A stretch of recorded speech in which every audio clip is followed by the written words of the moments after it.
Hello बच्चों, तो चलिए इस प्रश्न को पढ़ते हैं। एक वृत्त को n वृत्त खंडों में इस प्रकार विभाजित किया जाता है कि वृत्त खंड के कोण समांतर श्रेणी में प्राप्त होते हैं। यदि निम्नतम कोण 8 डिग्री तथा महत्तम कोण 72 डिग्री प्राप्त होता है तो पांचवें वृत्तखंड का कोण है विकल्प ए 40 डिग्री, विकल्प बी 35 डिग्री, विकल्प सी 42 डिग्री और विकल्प डी 43 डिग्री। तो यहाँ पे देखो हमें सही विकल्प का चयन करना है। ठीक है, तो प्रश्न में आगे बढ़ने से पहले इस प्रश्न से संबंधित जो मुख्य उदाहरण है उसकी हम चर्चा कर लेते हैं। तो देखो किसी भी समांतर श्रेणी के लिए एनवे पद यानी कि ए एन का जो सूत्र होता है वो क्या होता है, ए प्लस में एन माइनस ए गुणा में डी। जहाँ पे ए क्या होता है, ए होता है हमारे पास में समांतर श्रेणी का प्रथम पद, एन क्या होता है पदों की संख्या और डी क्या होता है समांतर श्रेणी के लिए सार्वंतर। और किसी भी समांतर श्रेणी के प्रथम एन पदों का जो योगफल है वो क्या होता है n/2 गुणा में 2a प्लस में n माइनस 1 गुणा में डी, ये होता है ना। तो अब देखो हमें क्या बताया हुआ है, एक वृत्त को n वृत्तखंडों में इस प्रकार विभाजित कर रहे हैं कि वृत्तखंड के कोण जो है वो समांतर श्रेणी में है।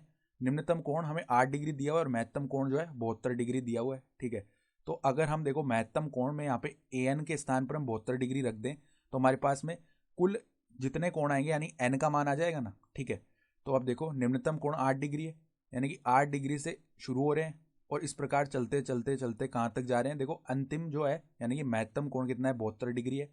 ठीक है, तो यहाँ से अगर कोणों की संख्या निकालनी है तो 72 डिग्री बराबर में पहला क्या है 8 डिग्री प्लस में n माइनस 1 गुणा में d। ठीक है, तो यहाँ पर देखो n माइनस 1 गुणा में d इसका मान निकालेंगे ना तो ये किसके बराबर आ जाएगा हमारे पास में, ये यहाँ से देखो इसका मान हमारे पास में बराबर आ जाएगा किसके बराबर, देखो 72 डिग्री में से 8 डिग्री गया तो हमारे पास में कितना बच जाएगा, देखो हमारे पास में बच जाएगा 64 डिग्री, ये बन चुका है। ठीक है, ये मान हम याद रख लेंगे। फिर देखो हम जानते हैं कि वृत्तखंडों के जितने भी कोण आएंगे उन सभी का जब हम योग करेंगे ना, देखो एक वृत्त है उसके अंदर जितने भी वृत्तखंड काटे गए उनके कोणों का योग करेंगे तो सदैव 360 डिग्री प्राप्त होता है। तो यानी कि एस एन का मान हम 360 डिग्री रख देंगे। बराबर में देखो, बराबर में हमारे पास में क्या आ जाएगा, बराबर में हमारे पास में यहाँ पे n/2 ये पद है। ठीक है, और देखो कौन सा पद है 2a यानी कि 2 गुणा 8 16 आ गया प्लस में n माइनस 1d, इसका जो मानना वो 64 डिग्री हम याद कर चुके हैं। सही है, तो यहाँ पे 16 प्लस में 64 आ जाएगा। तो अब देखो 2 को उस तरफ भेजा तो 720 गुणा में देखो 16 प्लस में 64, ये कितना बन जाएगा हमारे पास में 80n। तो यहाँ पे देखो 10 से विभाजित कर देंगे फिर 8 से विभाजित करेंगे तो 72 9 बार हो जाएगा यानी n का मान आ गया 9, यानी कि कुल मिलाकर 9 कोण होने वाले हैं। ठीक है, तो अब देखो n का मान आ गया तो d का मान भी आ ही जाएगा क्योंकि n माइनस 1 गुणा d का मान 64 के बराबर है। तो n माइनस 1 देखो n का मान रख लेते हैं तो n माइनस 1 यानी कि 8 गुणा में d, इसका मान कितना आ जाएगा 64 डिग्री है ना। तो 64 डिग्री तो d का मान आ गया हमारा 8 डिग्री। सही है, d का मान 8 डिग्री आ गया है।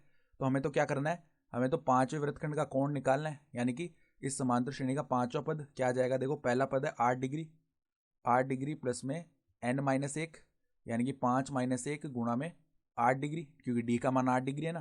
तो 8 डिग्री प्लस में देखो यहाँ पे 4 अट्ठे 32 आ जाएगा तो 32 डिग्री, तो 8 डिग्री प्लस 32 डिग्री हो गया 40 डिग्री, यानी कि विकल्प देखें ना तो विकल्प ए हमारा सही विकल्प आ रहा है। ठीक है, तो आशा करता हूँ कि आपको ये प्रश्न समझ में आया होगा। धन्यवाद।